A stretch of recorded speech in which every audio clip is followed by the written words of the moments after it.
get here? By now, everyone knows the party line when it comes to climate change. Democrats say climate change is real, we should do something about it. And Republicans say, we don't believe in science. Also, why do you hate the police and our troops, founding fathers, something, something, blah. But that wasn't always the case. There was a time when pretty much everyone agreed that not only was climate change real, but also that we would need to take steps to keep it from getting worse. Weirdly, that time was 1988. Our land, water, and soil support a remarkable range of human activities, but they can only take so much. And we must remember to treat them not as a given, but as a gift. Some say these problems are too big, that it's impossible for an individual or even a nation as great as ours to solve the problem of global warming, or the loss of forests, or the deterioration of our oceans. My response is simple. It can be done, and we must do it. That might be the coolest thing H-dubs ever did, besides throwing up in the Japanese Prime Minister's lap. So how did we get from the late 80s, when we were poised to tackle climate change, to now, when we're poised to do nothing until the oceans boil and polar bears roam through Florida, crossbreeding with manatees? It's called a polamanibarity, and yes, it does hunger for human flesh, just not in the way you think. Believe it or not, there are two men who are almost wholly responsible for throwing us off course. They are the subject of this week's segment, Meet the Rich. You probably think you already know the Koch brothers, the late David Koch and the still-living Charles Koch, but what you don't know is how much Scary Kate and Trashley here almost single-handedly ushered in the climate apocalypse. While most Americans might have been relieved to have someone in the White House who believed in climate change, it caused oil and gas magnates, the Koch brothers, to shit their $10,000 chinos. They feared that restrictions on how much poison their energy empire could pump into the air would reduce them from billionaires to slightly lesser billionaires. As businessmen, their solution was to innovate. Not new ways to produce cleaner energy, mind you, but new ways to make everyone shut up about it.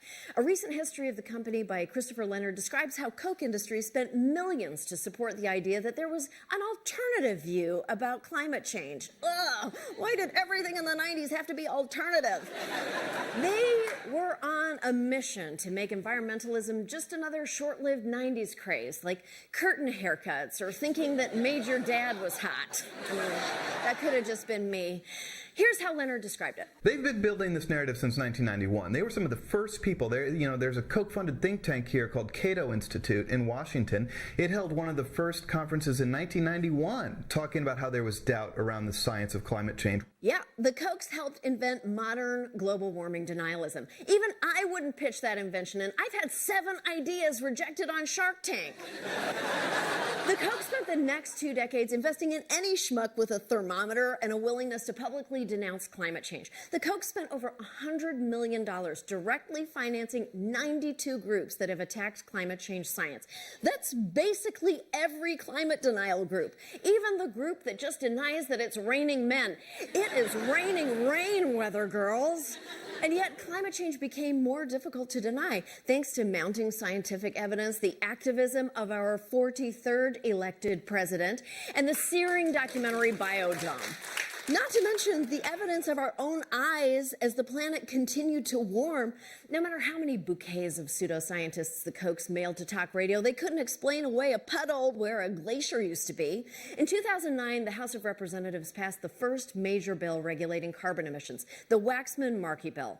Not to be confused with the Biz-Markie bill, which says, ooh, baby, you've got what I need, but you say he's just a friend. If it passed the Senate, it would become the law of the land. Things looked good. The bill even had bipartisan support, despite Congress's worst attempts to make bipartisanship seem hip. Hi, I'm Nancy Pelosi, lifelong Democrat and Speaker of the House. And I'm Newt Gingrich, lifelong Republican, and I used to be Speaker. We don't always see eye to eye, do we, Newt? No, but we do agree our country must take action to address climate change. Oh, you just know Newt was infusing that sofa with poots during the entire video. I hope the owner of that couch put it on the curb with a sign that says, no bed bugs, but Newt Gingrich sat on this. The Kochs believed that regulations like Waxman-Markey were a death sentence. But luckily, they had Americans for Prosperity, one of the countless groups they funded to attack the climate change movement. It presented itself as a grassroots advocacy group like the Tea Party, but AFP was about as grassroots as a women's World Cup soccer field.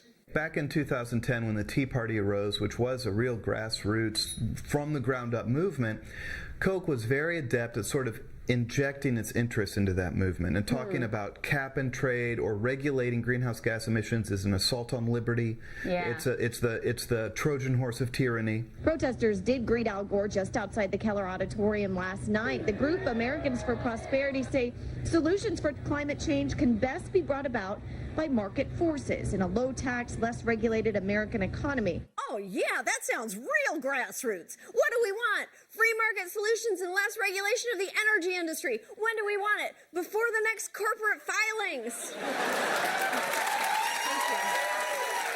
Unfortunately, these shenanigans worked. The 2009 bill was never even brought to a vote in the Senate. The bill was a bit like Mitch McConnell's prom date. He just stared at it until it went away. The Kochs crashed the Tea Party harder than a cool professor crashing a college party and killed America's last best chance at serious carbon emission regulation. And they ensured that Republicans wouldn't even dare talk about climate change. In 2010, the Koch brothers and their proxy tentacles poured tons of money into attacking those Republicans who did admit that climate change was a thing, like South Carolina Representative Bob Inglis. Yes or no, do you believe in human causation on climate change? Well, I had a bad habit of answering questions, so I said, yes. Boo, hiss comes the crowd. I was blasted out from underneath. Republicans are so lame, they make Al Gore sound radical and cool. If you're watching Al, that's not an insult. You can go back to your composting.